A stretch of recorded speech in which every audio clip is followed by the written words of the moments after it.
Before you fall asleep tonight, let me tell you about a man who never died.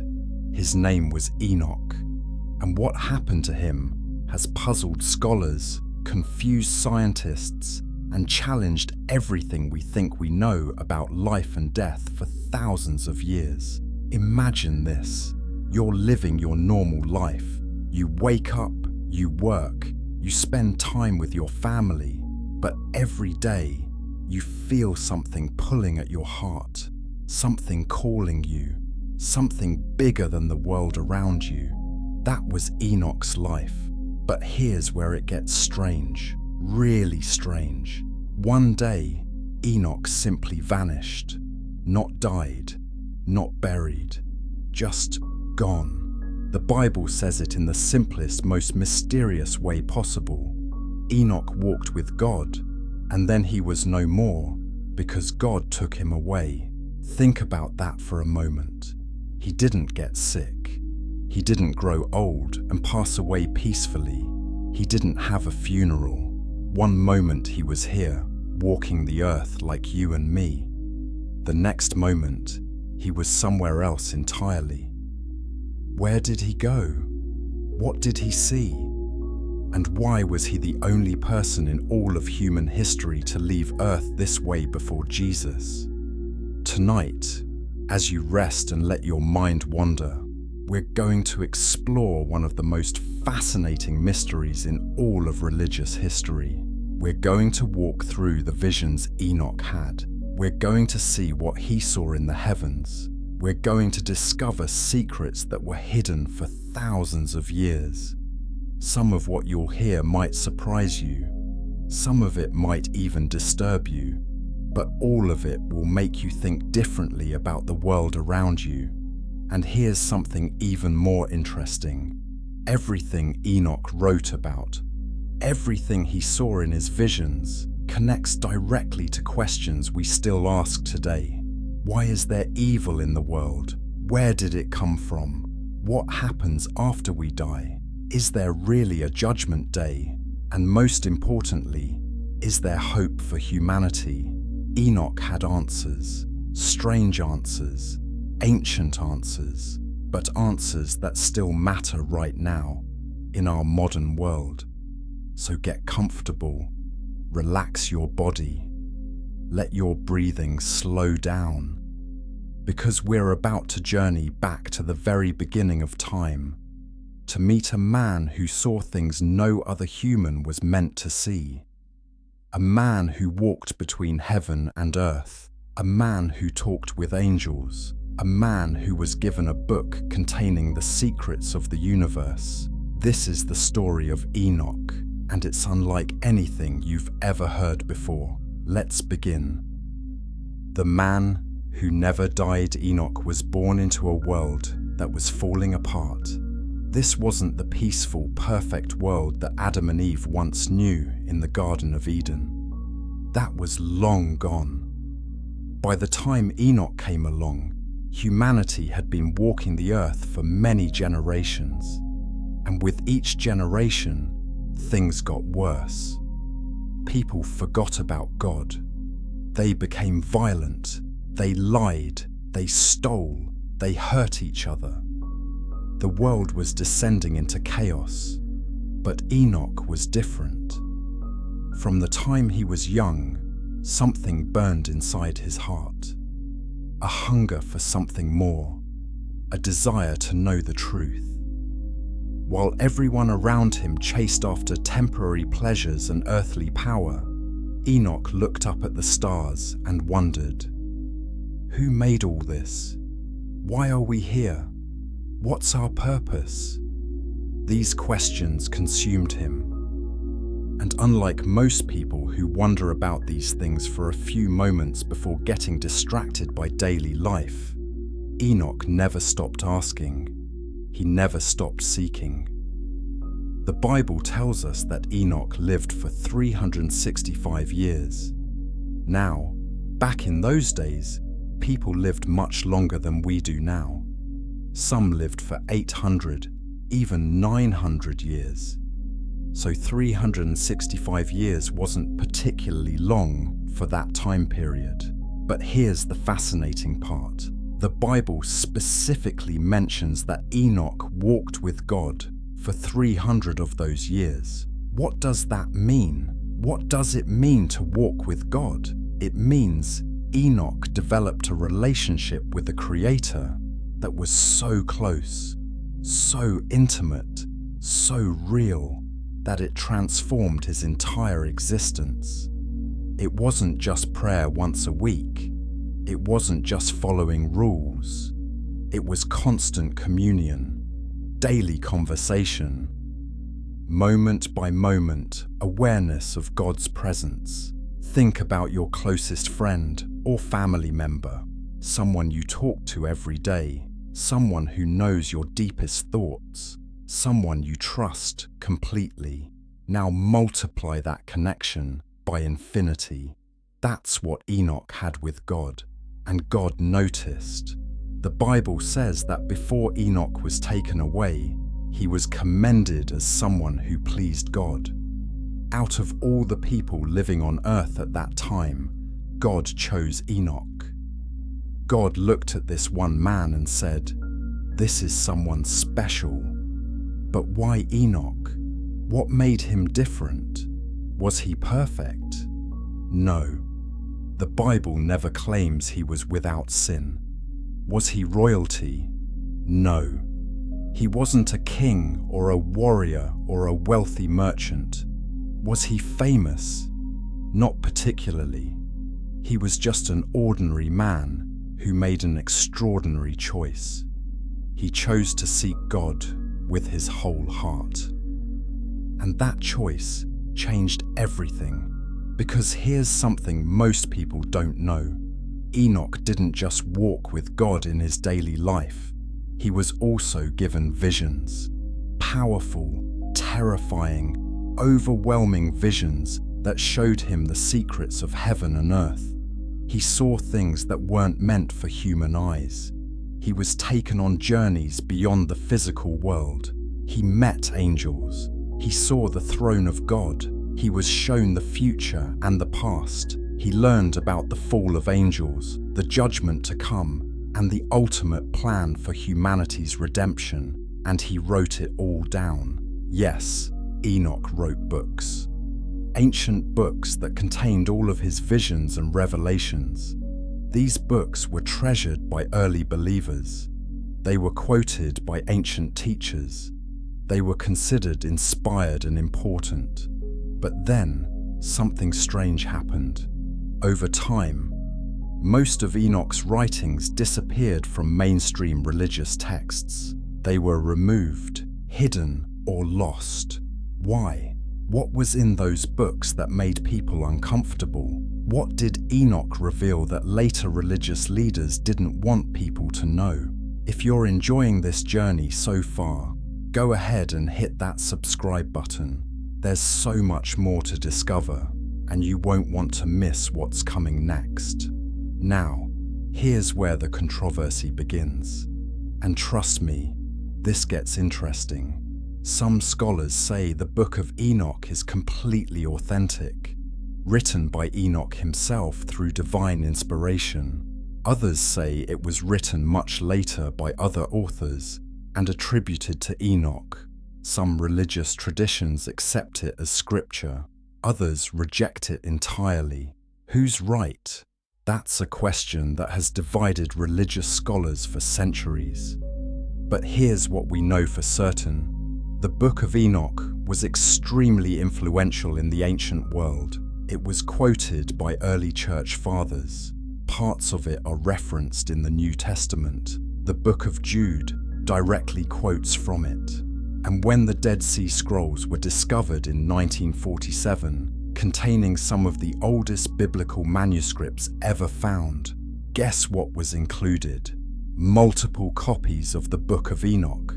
So whether you believe it's divinely inspired or not, there's no denying it was important to the people of that time.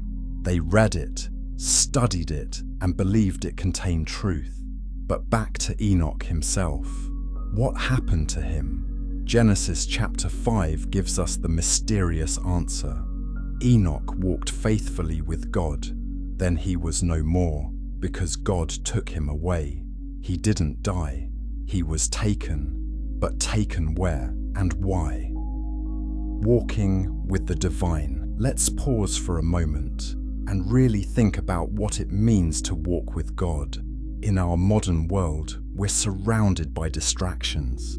Our phones constantly demand our attention. Our jobs stress us out. Our relationships require energy. Our minds are always busy, always processing, always moving. The idea of being constantly aware of God's presence seems almost impossible. How could anyone maintain that kind of focus, that kind of connection? But Enoch lived in a much simpler time. No phones, no internet, no television, no constant noise. Life moved slower. There was space for silence, space for reflection, space for spiritual awareness. And Enoch used that space. Every morning, he would rise and acknowledge God. Every task he performed, he did it with awareness of the divine presence. Every conversation he had, every decision he made, every step he took was done with God in mind. This wasn't religious duty. This wasn't obligation. This was relationship. Think about it this way. When you love someone deeply, you think about them throughout the day. You consider how your actions affect them. You talk to them. You share your thoughts and feelings. You want to be near them. That's how Enoch related to God. Not as a distant, angry judge in the sky, but as a close companion, a friend, a guide, a father. And here's what's beautiful about this. Enoch wasn't special because he had some unique spiritual gift that nobody else had. He was special because he chose to pursue something that everyone has access to. You could walk with God too, right now, in your own life. It's not about being perfect. It's not about never making mistakes. It's not about following a complicated set of rules. It's about desire. It's about choosing to turn your heart toward the divine instead of away from it. It's about developing a constant awareness that there's more to reality than what your physical eyes can see. Enoch proved that it's possible. He showed that a human being living in a fallen world, surrounded by darkness and corruption, can still maintain an intimate connection with the Creator. But that connection came with responsibility, because once you truly see God, once you truly know Him, you can't stay silent. You become a witness. You become a voice. You become someone who carries truth into a world of lies. And that's exactly what happened to Enoch. As his relationship with God deepened, he began to receive visions. These weren't dreams or imagination. They were real, supernatural experiences where his spirit was lifted beyond the physical realm and shown things that were hidden. The first vision came suddenly. Enoch was walking through a valley when he felt the air change. Everything became still, silent, and then he heard a voice. It was deep, powerful, yet somehow gentle. It called his name. Enoch, son of Jared, you have been chosen to see what is hidden. Prepare yourself. What you are about to witness will shake your soul. Before he could respond, Enoch felt himself being lifted, not physically, but spiritually. His body remained on earth, but his consciousness, his awareness, his spirit rose up through the clouds and beyond. What he saw next would change him forever. He saw a throne, not made of wood or stone, but of pure light. Surrounding the throne were beings he had never imagined, creatures with wings of fire, angels singing in perfect harmony. a glory so intense that Enoch felt he might be consumed by it. And then the voice spoke again. Enoch, I have brought you here because the earth is corrupted. My watchers, the angels I sent to guard humanity, have fallen. They have left their positions. They have mingled with human women. They have taught forbidden knowledge, and their children, the Nephilim, are destroying my creation. Enoch's heart pounded. He had heard rumors of the giants, the mighty warriors who terrorized villages and ruled with cruelty. But he didn't understand where they came from. Now he knew. They were the offspring of fallen angels and human women. They were never meant to exist. They were a corruption of the natural order. And they were spreading violence and chaos everywhere they went. What can be done? Enoch asked. How can this be stopped? The voice replied. Judgment is coming, but first, you must go and tell the fallen ones their fate. You must write down everything you see. You must become my scribe, my messenger, my witness. And just like that, Enoch's mission began. If you're finding this fascinating, smash that like button and leave a comment below telling me what you think about Enoch's story so far. Do you believe one person can truly walk that closely with God? Let's discuss it. The forbidden knowledge. Now we come to one of the most controversial parts of Enoch's story, the fallen angels and the knowledge they gave to humanity. According to the Book of Enoch, there were angels called Watchers, whose job was to observe and protect humanity. But something went terribly wrong. These angels looked down at the daughters of men and found them beautiful. They desired them. And in an act of cosmic rebellion, they left their heavenly positions and came down to earth. Their leader was named Azazel, though some texts call him Semjaza. He gathered 200 angels to join him in this rebellion. Together, they made a pact. They swore an oath to all, go through with it together, so that no one could back out. They descended to Mount Hermon, a real mountain that still exists today in the region between modern-day Lebanon and Syria. And there, they took human women as wives. The children born from these unions were the Nephilim, giants who grew to enormous sizes. Some texts say 30 feet tall or more. They were incredibly strong, incredibly violent, and incredibly hungry. The Book of Enoch describes how these giants consumed everything. First, they ate all the food that humans had. Then they started eating the humans themselves. They became monsters that terrorized the earth. But the physical giants weren't the only problem. The fallen angels also taught humanity knowledge that wasn't meant to be revealed yet. Azazel taught men how to make weapons of war. Swords, knives, shields, armor. Suddenly, humans could kill each other more efficiently than ever before. Another fallen angel taught women how to use makeup and jewelry to enhance their beauty, which doesn't sound that bad until you understand it was about manipulation and vanity rather than innocent self-expression. Others taught sorcery, astrology, the movements of the stars for divination, herbs for potions and spells, and how to read omens. Here's the key question. Was this knowledge evil in itself, or was it the timing and method of delivery that made it wrong? Think about it. We have all this knowledge today.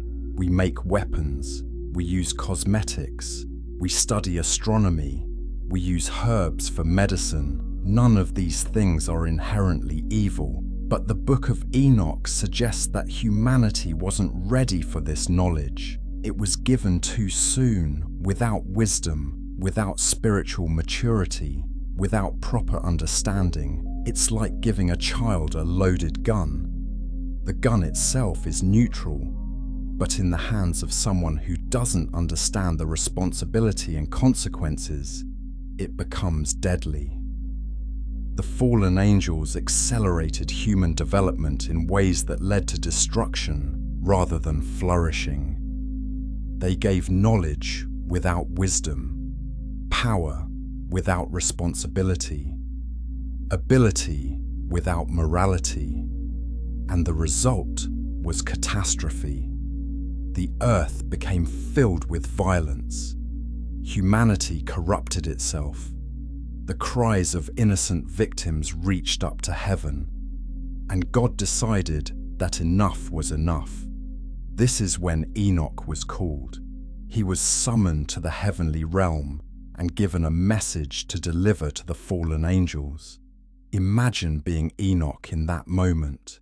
You're just an ordinary man, and now you have to stand before powerful, rebellious angels and tell them they're doomed, that their actions have consequences, that judgment is coming. But Enoch didn't refuse. He didn't make excuses.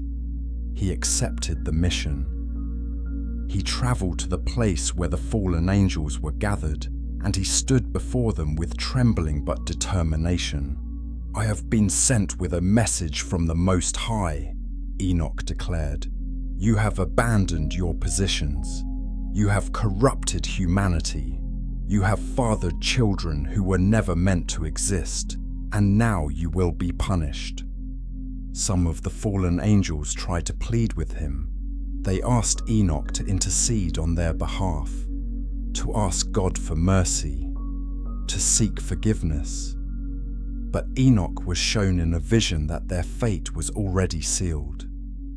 Unlike humans who can repent and be forgiven, these angels had rebelled with full knowledge of what they were doing. They chose defiance, they chose pride, and their punishment would be eternal. The Book of Enoch describes how these fallen angels would be bound in darkness, imprisoned in a place of torment, until the final day of judgment when they would be cast into the lake of fire forever.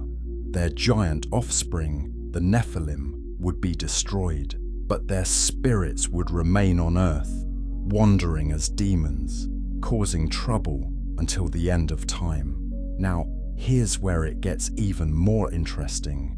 Why was this story removed from most Bibles? Why don't most people know about it? Some scholars suggest it was because the story was too strange, too mythological, too hard to fit into standard theological frameworks. Others suggest that religious leaders didn't want people focusing on angels and demons when they should be focusing on God. But there might be another reason. The story of the fallen angels giving forbidden knowledge to humanity is controversial because it suggests that not all human problems are our fault. It suggests that we were influenced, tempted, corrupted by forces beyond our control. That's a dangerous idea, because if we're not entirely responsible for our fallen state, then maybe we need more than just personal reformation. Maybe we need cosmic rescue. Maybe we need intervention from above. And that's exactly what the story of Enoch points toward. A rescue mission, a redeemer, someone who would come to fix what the fallen angels broke. But before we get to that, Enoch had more to see, much more. His journey through the heavens was just beginning. Journey through the 7 heavens. In his visions, Enoch was taken on a journey that would sound like science fiction to modern ears, except it was written thousands of years before science fiction existed. He was lifted up, layer by layer, through 7 levels of heaven, each level more glorious and more terrifying than the last. Let's walk through them together, just as Enoch did. The first heaven was the realm of the atmosphere and weather. Here, Enoch saw angels who controlled the winds, the rain, the snow, and the clouds.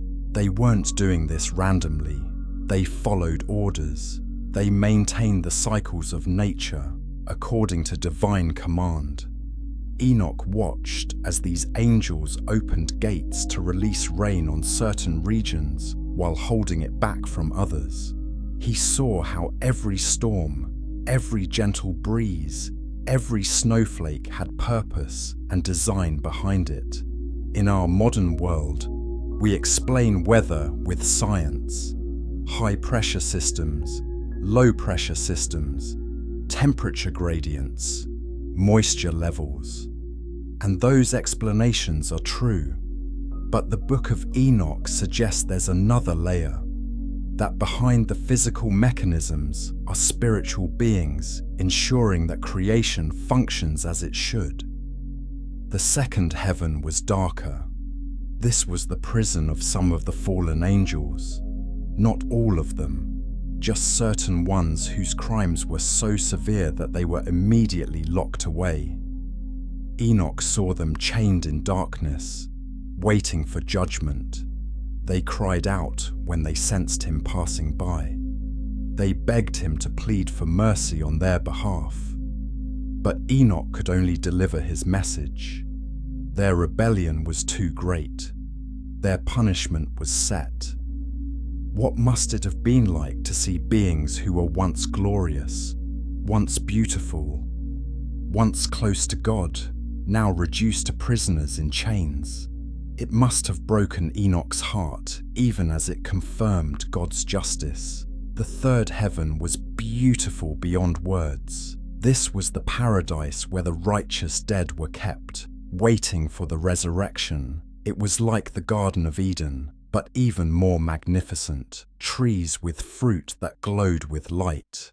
Rivers of living water that sang as they flowed. Angels walking among the souls of the faithful, comforting them, teaching them, preparing them for what was to come.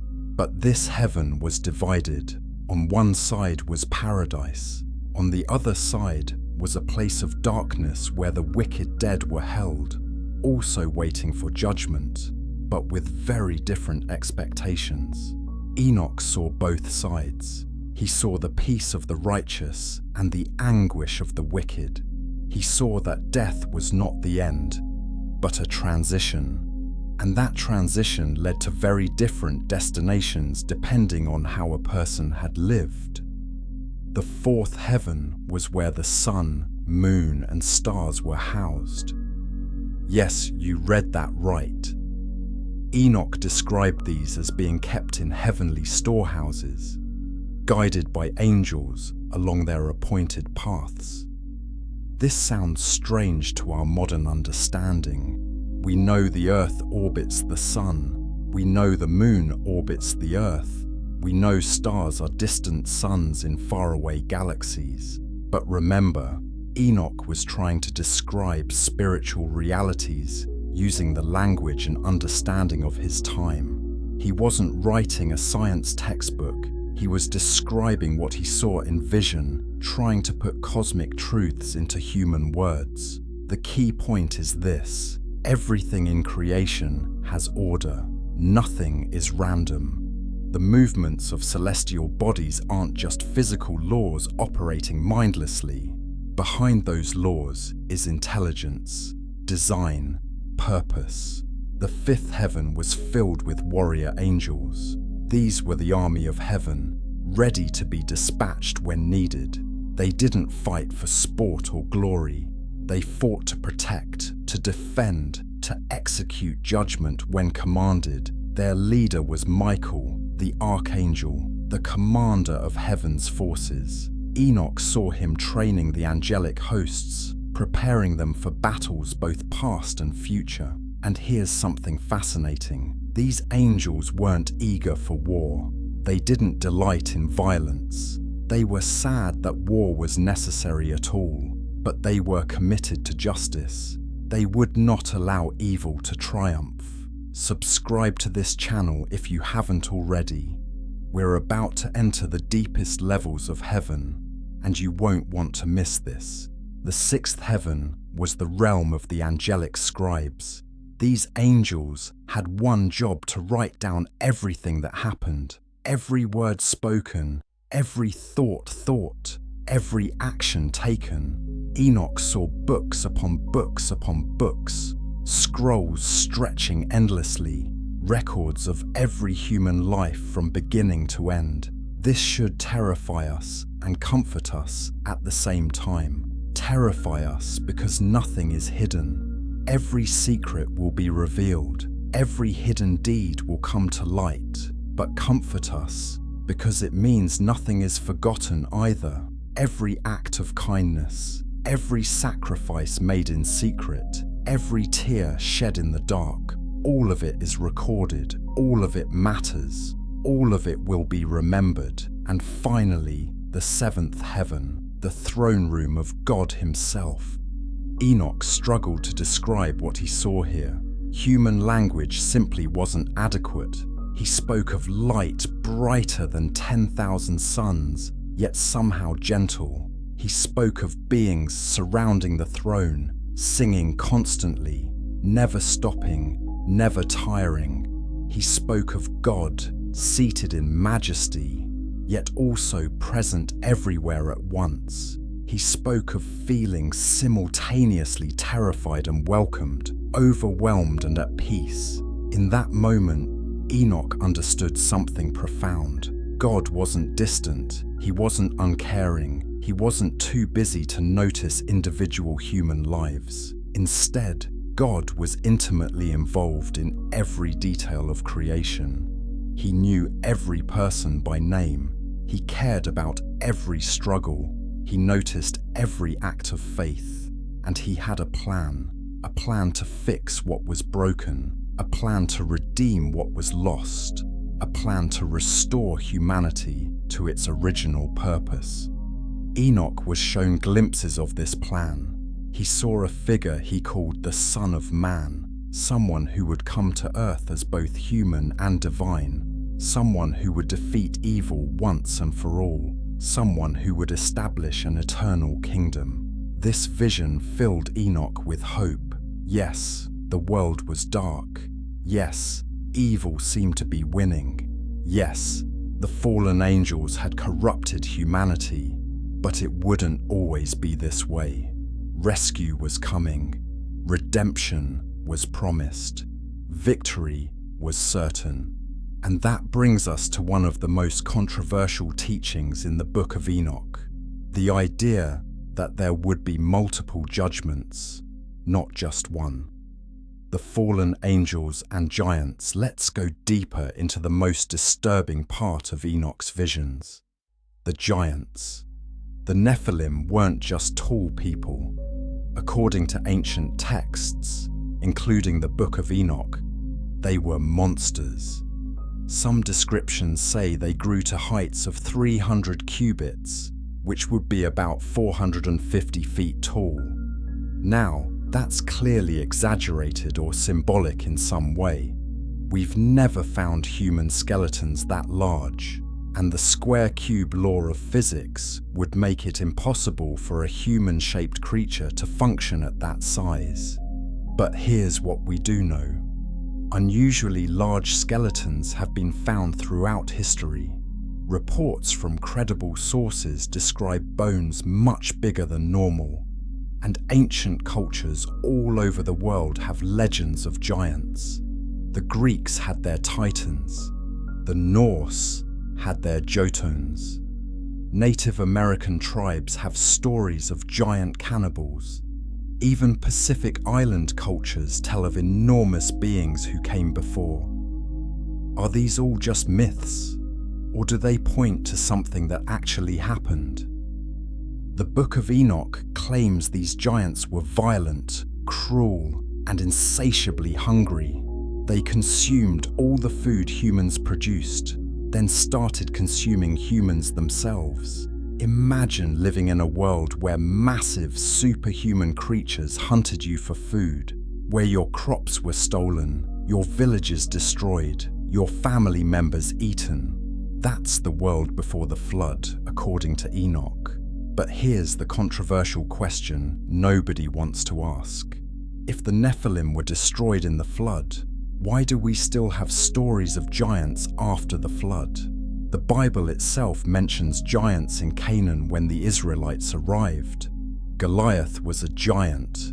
King Og of Bashan was described as enormous, with a bed 13 feet long. So did some survive the flood? Or did fallen angels repeat their crime after the flood, producing more giants? The Book of Enoch addresses this. It says the physical bodies of the Nephilim were destroyed in the flood, but their spirits remained on earth. These spirits became what we call demons, evil spirits that seek to possess or influence humans. This explains so much about spiritual warfare, doesn't it? These aren't just abstract concepts of evil. According to Enoch, they're actual beings with a history, with origin, with motivation. They're angry because they're trapped between worlds. They can't have physical bodies anymore, so they try to inhabit human bodies. They can't directly destroy humanity, so they tempt and deceive and corrupt. Now here's another question. Why would angels, beings who lived in heaven, who saw God's glory directly, who understood spiritual reality better than any human, why would they rebel? Pride. The same thing that corrupted Lucifer corrupted these watchers. They saw themselves as superior to humans. They believed they deserved more than their assigned roles. They wanted to be worshipped, to be served, to have power over others. Sound familiar? It's the same temptation every human faces. The desire to be God instead of serving God. The fallen angels simply had more power to act on that desire, and the results were catastrophic. Enoch was shown all of this not to satisfy curiosity, but to teach a lesson. When created beings, whether angels or humans, step outside their designed purpose, when they grasp for power and knowledge they weren't meant to have, destruction follows. The antidote is humility. It's accepting that we're not the center of the universe, that there's a design, an order, a plan bigger than ourselves, and that our role is to cooperate with that plan, not to rebel against it. This is why Enoch was chosen, because he embodied that humility. He walked with God, not by asserting himself, but by submitting himself, not by demanding answers, but by accepting revelation, not by seeking power, but by seeking relationship. What do you think about the story of the giants? Is it literal history or symbolic of something deeper? Drop a comment and let me know your thoughts. The book that changed everything after all his visions, after all his journeys through the heavens, Enoch was given a final command. Write it all down. Every vision, every revelation, every message from God. All of it needed to be recorded so that future generations would know the truth. So Enoch became a scribe. He wrote with careful detail, describing things that must have seemed impossible even to him. He knew people would doubt. He knew they would question, but he wrote anyway because the command came from God himself. The Book of Enoch, as it came to be called, contained several sections. There were the parables, teaching about judgment and redemption through symbolic stories. There were the astronomical sections, describing the movements of heavenly bodies and the calendar God designed. There were the visions of heaven, the descriptions of angels and their roles, the prophecies about the coming Messiah, and the warnings about the fallen angels and their eventual punishment. This book became treasured among the faithful. It was copied and shared. It was studied and quoted. For centuries, it was considered authoritative scripture by many communities. But then, something changed. As Christian theology developed and became more organized, church leaders started deciding which books should be considered officially canonical and which should be set aside. The Book of Enoch didn't make the cut for most Christian denominations. Why not? Some say it was because it contained teachings that seemed too strange, too focused on angels and demons rather than on Jesus. Others say it was because its authorship couldn't be verified. Still others suggest political reasons, that certain leaders didn't like its implications. The Ethiopian Orthodox Church, however, never removed it. They kept the Book of Enoch in their Bible and continue to read it as scripture to this day. And when those Dead Sea Scrolls were discovered, confirming that ancient Jewish communities treasured the Book of Enoch, it forced scholars to reconsider. Maybe this book was more important than modern readers realized. Here's something most people don't know. The New Testament writers clearly knew the Book of Enoch and were influenced by it. The Book of Jude directly quotes from Enoch, mentioning a prophecy about the Lord coming with 10,000s of his saints to execute judgment. That's straight from the Book of Enoch. Peter's letters reference the angels who sinned and were cast into chains of darkness, again echoing Enoch's teachings. Jesus himself spoke about the days of Noah, when people were eating and drinking and marrying, unaware that judgment was coming. That's the exact scenario the Book of Enoch describes, with the fallen angels taking wives and the Nephilim corrupting the earth. So even though most Christians don't read the Book of Enoch today, its influence is woven throughout the New Testament. The early believers knew it, referenced it, and considered it valuable for understanding God's plan. What was in this book that made it so important? First, it explained the origin of evil in detail that Genesis only hints at. It showed that evil didn't just appear randomly, it had a source. Rebellious angels made choices that infected creation.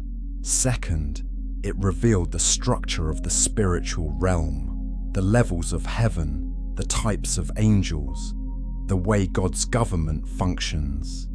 It gave believers a glimpse behind the curtain of physical reality. Third, it provided hope. Despite all the darkness, despite the power of the fallen angels, despite the violence of the giants, God remained in control. Judgment was coming. Evil would be defeated, the righteous would be vindicated.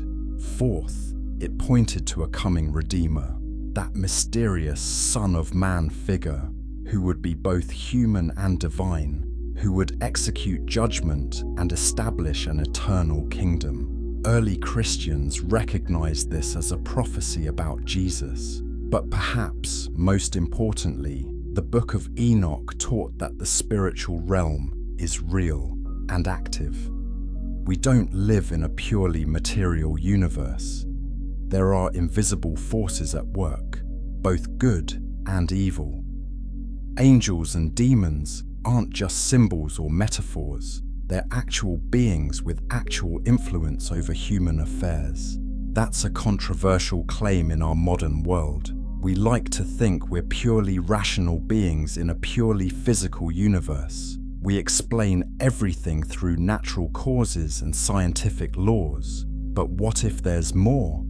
What if the ancient understanding was correct? What if the material world we see is just the surface, and beneath it is a vast spiritual reality we barely perceive? That's what Enoch's book suggests.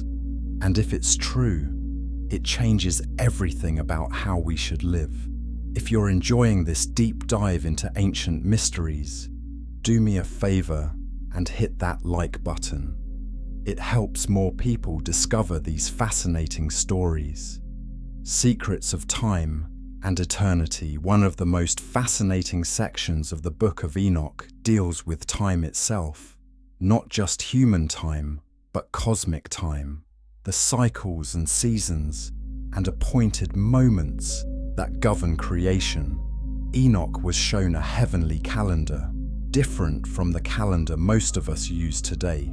It was based on the sun rather than the moon, with exactly 364 days, perfectly divisible by 7. This meant that festivals and holy days would always fall on the same day of the week every year.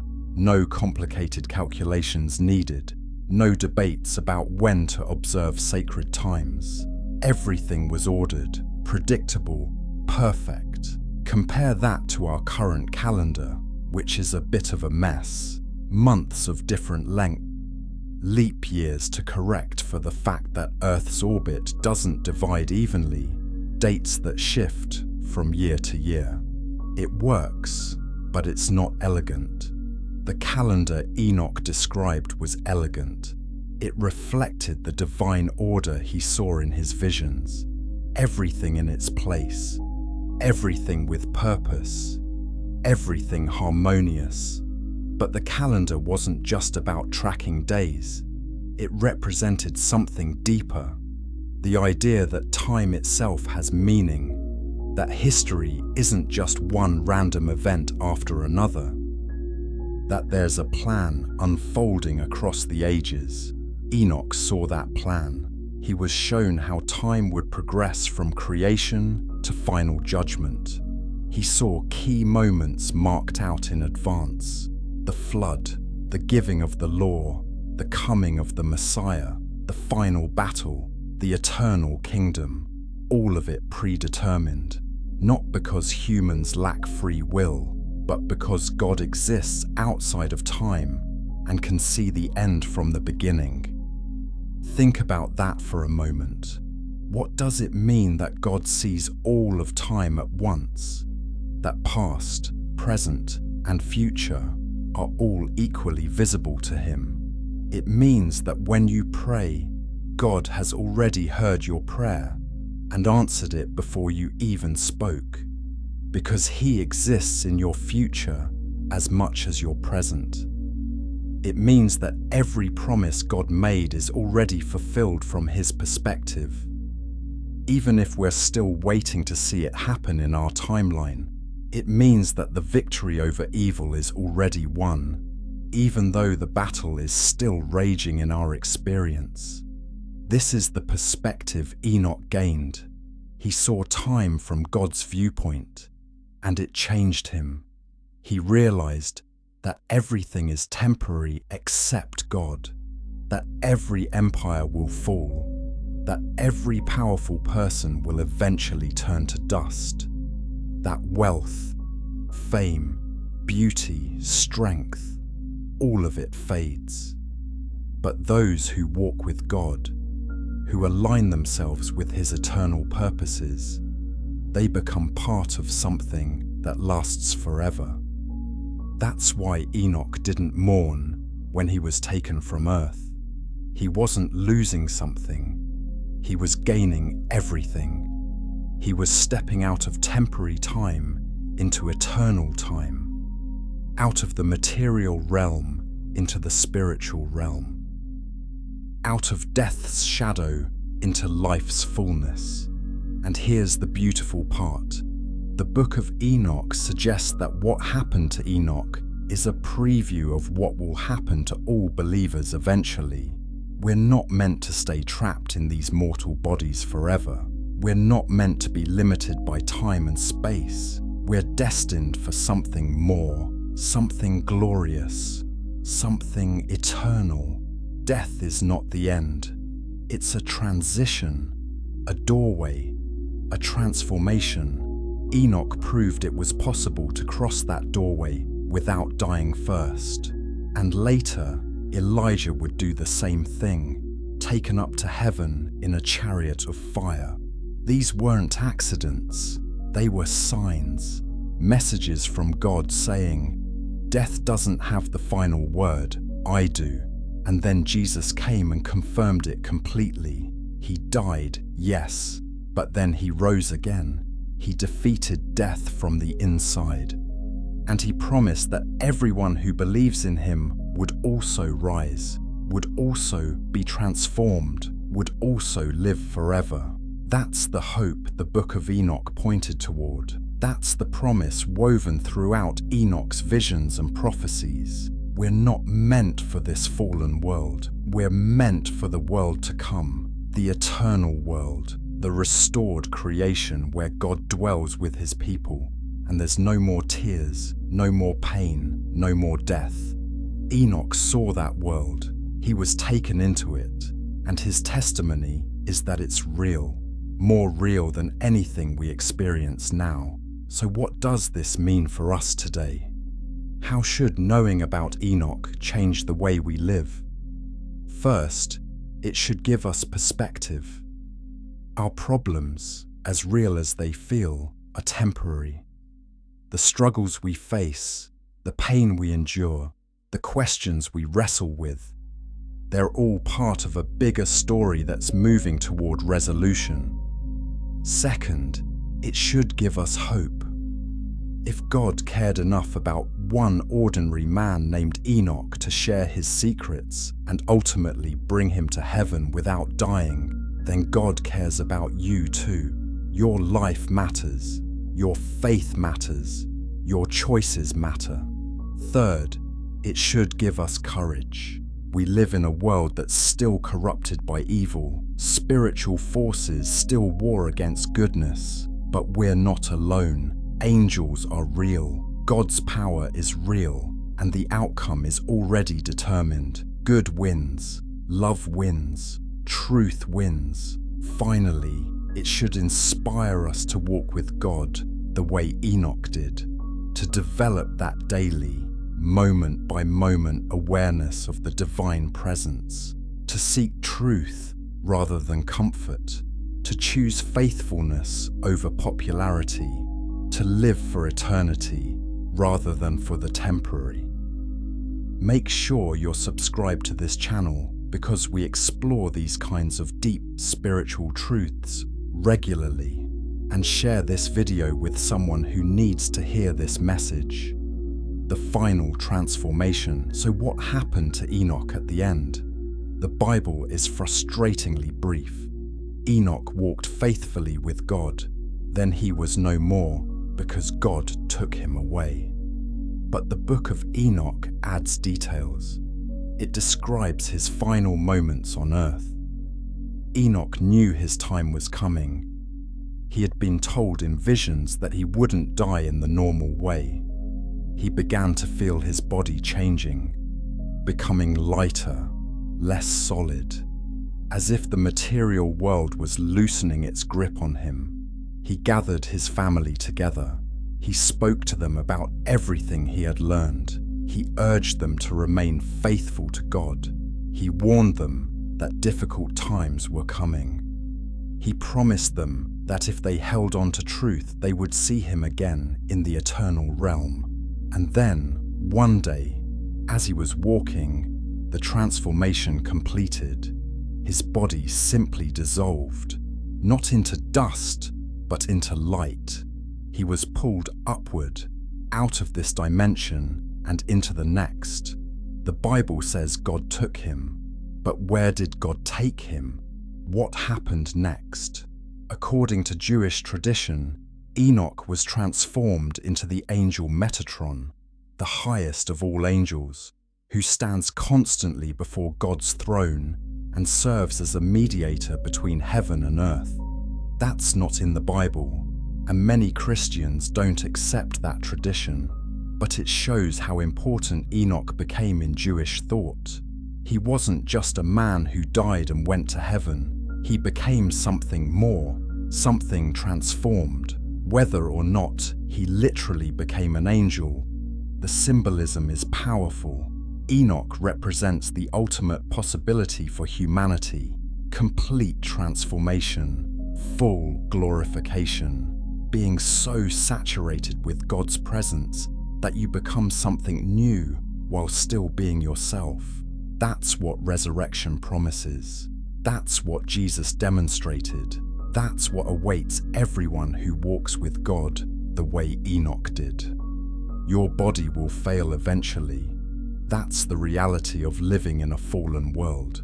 But you, the real you, your soul, your consciousness, your essence, that can be transformed and preserved forever. Enoch proved it's possible, and his story has echoed through thousands of years to reach you right here, right now, as you listen to these words. You have the same opportunity Enoch had to walk with God, to seek truth, to develop that intimate relationship with the Creator that transcends normal human experience. It won't be easy. The world will mock you. People will think you're strange. You'll face the same opposition and corruption Enoch faced, but the reward is worth it. To live with constant awareness of God's presence, to receive wisdom and revelation, to have confidence that death is not the end, to know that your life has eternal significance. That's the legacy of Enoch. That's the message of his extraordinary life. He was a man who walked with God in a world of darkness and was taken into eternal light. And his story is an invitation to each of us to do the same, to walk, to seek, to believe, to hope, to transform. Before you go to sleep tonight, before you drift off into dreams, take a moment to think about what you heard. The man who never died, the visions of heaven, the fallen angels, the coming judgment, the promise of redemption, all of it points to one truth. There's more to reality than what you see, and you're invited to discover it. Walk with God, just like Enoch did. And who knows, maybe one day you too will be transformed. Maybe one day you too will cross from this temporary world into the eternal one, not because you're perfect, not because you earned it, but because you chose to walk, you chose to seek, you chose to believe. That's all it takes, and it changes everything. Sleep well, knowing that the same God who walked with Enoch is walking with you right now, watching over you, caring for you, preparing a place for you in the world to come.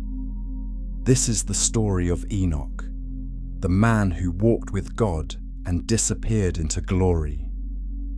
And it's a story that continues today in the life of everyone who chooses to follow his example.